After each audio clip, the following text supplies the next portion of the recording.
The National Media and Current Challenges Workshop concludes its meetings in Damascus, issuing a final communiqué denouncing the terrorist war against Syria.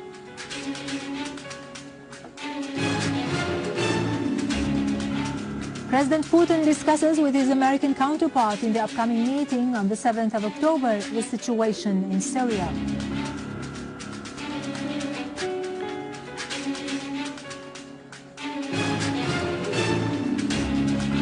Army units continue to chase terrorists in Aleppo, Lattakia countryside and Idlib, eliminating dozens of them.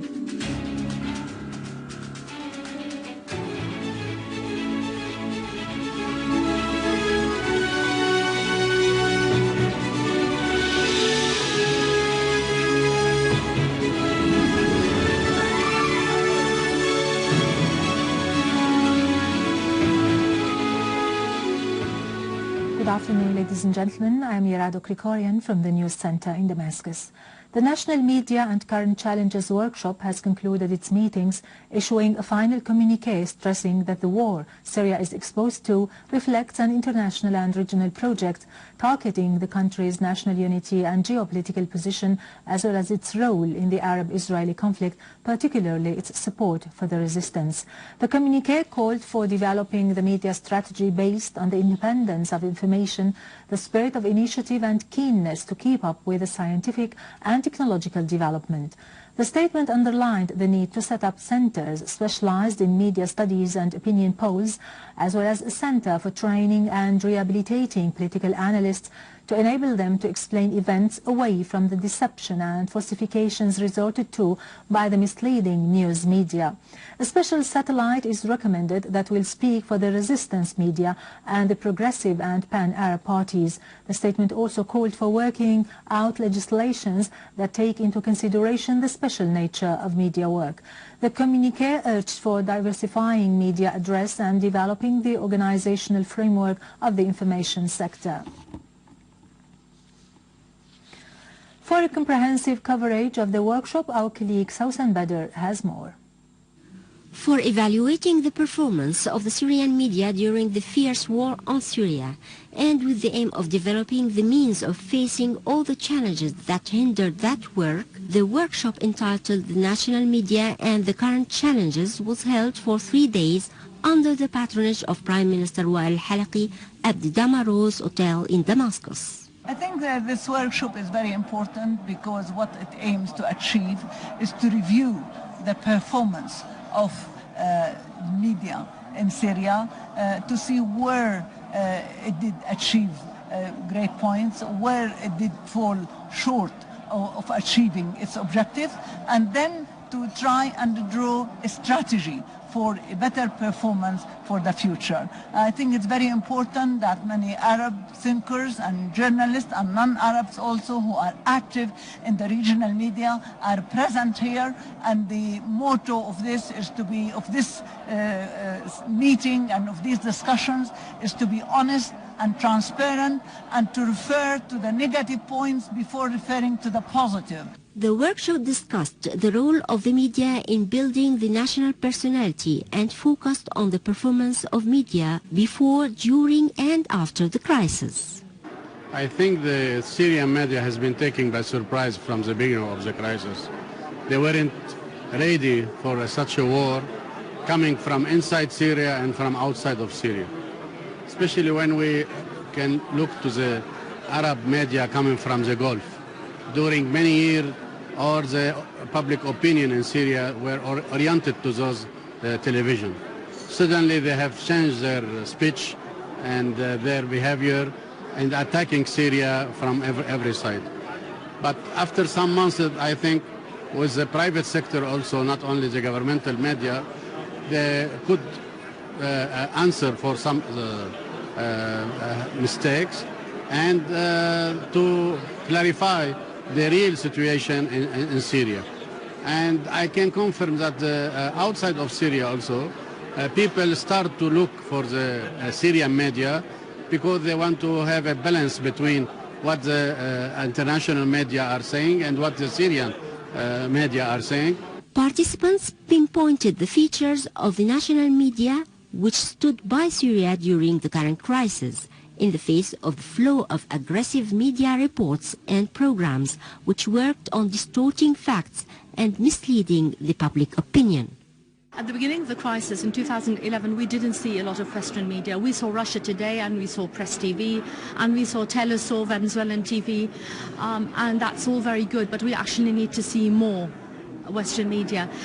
Some of them actually have their narrative and their script written for them already. So they come to Syria, and it's there's no point to them coming because they've already made up their mind.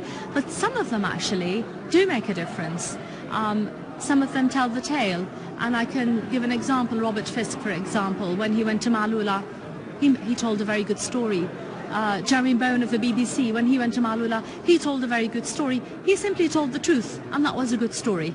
The workshop highlighted the mechanisms of reporting news during war times, a thing that demands speed and accuracy at the same time. This workshop expressed that Syria is living its life, and Syria can assure that the style of life will continue whatever the situation is, especially that Syria expressed itself as a country that can face the obstacles and the difficulties and can win in this facing of the problems. This workshop is very important and strategic in this period, in this exceptional period in Syria, because this period is the end of I can say it's the end of the war, a certain form of war on Syria, and the great victory of Syria. The participants concluded that Syria, which has been the target of a global war, military and through media outlets, had not only succeeded in putting bumps on the roads of the aggressors, but also worked on correcting the dysfunction of media, which witnessed many changes during the past 2.5 years. After staggering for a while under the blows of the current war on Syria, which targeted all aspects of life, including media, this workshop highlighted the importance of coming up with an overall strategy that would rebuild the whole society.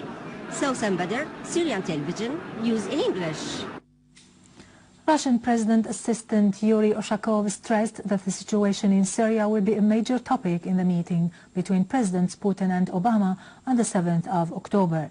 Ushakov added that Russia is open to all these contacts, which help discuss regional and international issues, especially in terms of finding a peaceful solution to the crisis in Syria. He pointed out that Russia is not preparing any new proposals for the upcoming summit.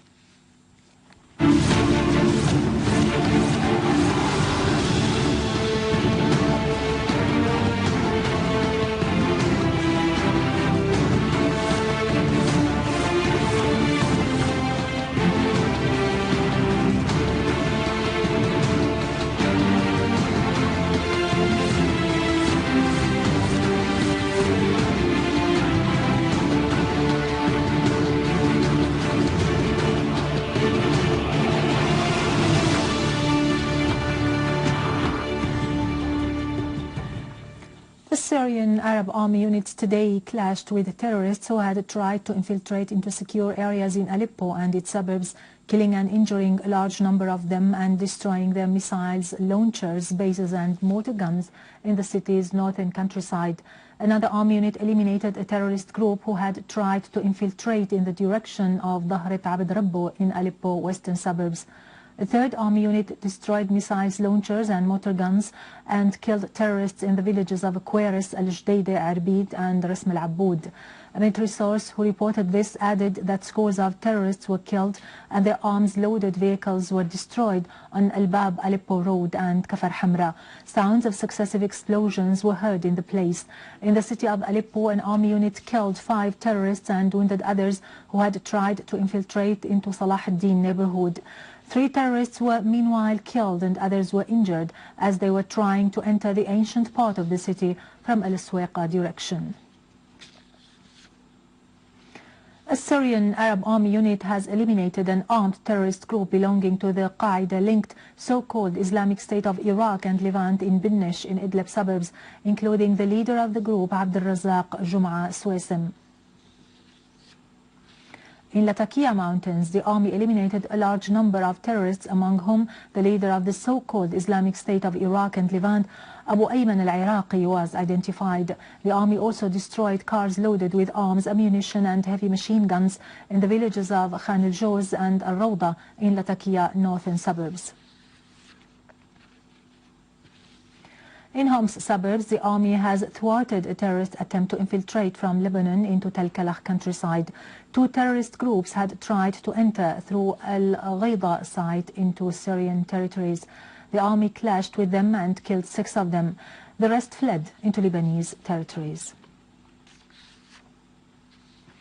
In Homs countryside, Syrian Arab army continued to chase terrorists in As-Samalil village in Al-Hawla countryside, killing scores of them.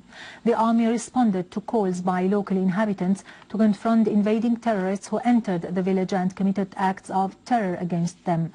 TV camera accompanying the military operation showed the locations of Jabhat al-Nusra terrorists and how the army destroyed their headquarters and warehouses in the area. Also in Homs countryside, terrorists tried to infiltrate into Jubb al-Jarrah village in order to attack army positions. Jubb al-Jarrah town is located east of Homs, which the terrorists tried to attack repeatedly because of its strategic importance, connecting Homs with Hama and leading to Iraq and Jordan. Terrorists launched RPG rockets and shells against the town, trying to expel its inhabitants before the army interfered and put an end to their terrorism. The U.S. policy towards Syria is still marked with hostility through providing training and weapons to terrorists inside the country. According to Sky News, the CIA is expanding a clandestine effort to train opposition fighters in Syria amid concern that U.S.-backed militias are rapidly losing ground. The CIA has sent additional paramilitary teams to secret bases in Jordan in recent weeks in a push to double the number of rebel fighters getting CIA instruction and weapons before being sent back to Syria. Now to latest business and market news, but after a short break. Stay tuned.